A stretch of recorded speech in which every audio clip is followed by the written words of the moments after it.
we're at a very special point in time as the Western Hemisphere overall is leading in the race for AI.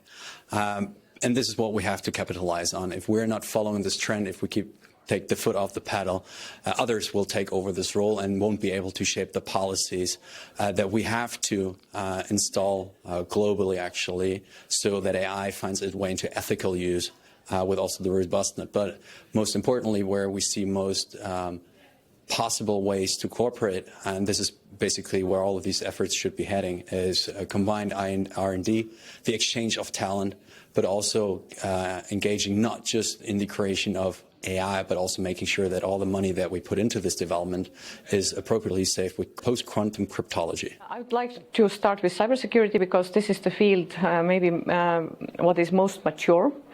And we have seen how the EU was setting the regulatory standards in this field and bringing all the different European Union member states up to the task and creating a level playing field between the member states in terms of cyber capabilities.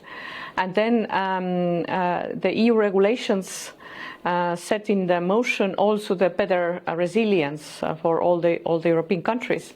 In the fields of AI and quantum, of course, we have seen only the very early regulations and very early approaches, and the EU AI Act is probably the most developed AI Act what we have seen so far. And quantum is just behind the corner. So it's difficult to respond since we do not have a long track record, but I would think that the cyber has set us a precedent that good coordination creates the situation where all the companies and also the citizens are winning from this situation.